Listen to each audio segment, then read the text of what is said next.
Olá pessoal, hoje vamos falar sobre o resumo e palavras-chave de acordo com a norma APA.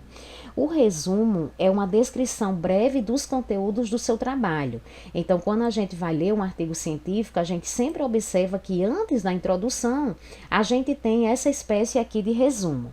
Então, o resumo, de acordo com a norma APA, geralmente ele é limitado a 250 palavras, certo? Então, eu montei uma aqui para explicar a estrutura para vocês, e esse que eu montei, ele tem 242 palavras, mas essa quantidade de palavras, ela pode variar de acordo com o periódico que você vai submeter o seu trabalho, ou de acordo com a instituição, se for, por exemplo, no caso de um TCC ou de um artigo, ou mesmo de um congresso que você está submetendo, e aí o congresso, ele vai dizer a quantidade de palavras, tá certo, que tem que ter o seu resumo.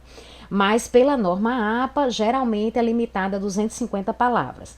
Então, como é que fica aqui o nome resumo? O nome resumo, ele fica centralizado, certo? E aqui negrito, né? Então, eu coloco aqui o nome no meio e negrito. Eu vou observar que o layout da página, que a gente não pode esquecer, né? O tamanho da página que a APA trabalha, é o tamanho carta, certo? É o padrão dela, é esse daqui, né? O tamanho carta. E as margens também, que é algo que eu tenho que ter essa preocupação, essas margens, elas vão ficar todas com 2,54, certo? Então, quando você vem aqui imagens personalizadas, aí você vai ver que ela vai ficar 2,54 aqui em todas essas margens, certo? E aí, na linha seguinte, alinhado à esquerda, sem recuo, você vai começar a escrever o seu resumo, certo? Então, eu tenho aqui, veja que o texto da APA, sempre ele é alinhado à esquerda, mas você vai ver, geralmente nas revistas ou em congressos ou no seu TCC, que eles vão pedir para você ter um texto aqui justificado, certo? Então, eu vou estar aqui com o meu texto justificado, mas pela norma APA o texto ele é sempre voltado aqui, né, alinhado à esquerda, certo? E aí o resumo ele vai poder ser formatado em formato de parágrafo, que é esse modelo aqui que eu fiz para vocês. Então, ele é um parágrafo único, né, sem esse recuo aqui na primeira linha, certo? Ou ele pode ser também um resumo estruturado. Como é o resumo estruturado? É aquele que você coloca tópicos, como, por exemplo, o objetivo, o método, o resultado e a conclusão, separado. Então, eu tenho aqui um artigo que vocês vão ver o que é um resumo estruturado. Então, eu tenho aqui, olha, o resumo, aí tem o objetivo, aí escreve. O método, certo? Escreve também.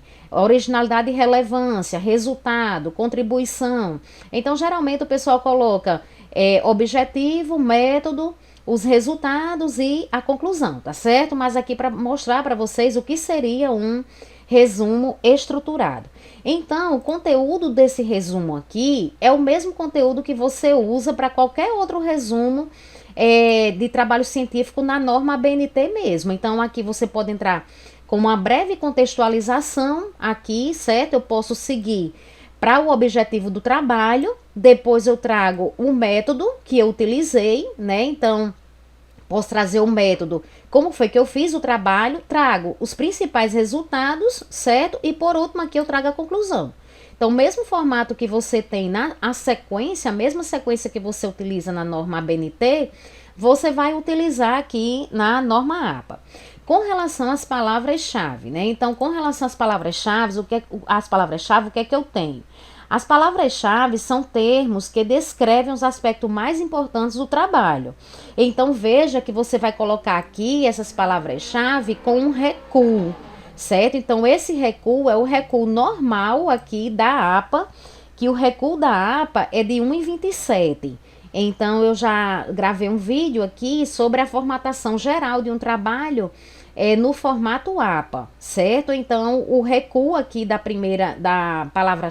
palavras-chave é o mesmo de 1,27, né? Aqui, então, eu tenho na primeira linha, olha, 1,27, que é o padrão aqui da norma. E aí, esse termo, palavras-chave, ele vai ficar em itálico, certo? Depois você vai colocar os dois pontos. e vai colocar 3 palavras-chave, e essas palavras elas são separadas por vírgula. E elas são escritas com letra minúscula, certo? Exceto para nomes próprios. Então, se tiver nomes próprios aqui, então realmente vai começar com letra maiúscula. Mas não tendo, certo? Então ele fica, essas palavras elas vão ficar aqui com a letra minúscula. Então, pessoal, é só essa, né, a norma que a gente tem aqui para resumo, tá certo? De acordo com a norma da Associação Americana de Psicologia, que é a norma APA, ok? Um abraço e até a próxima.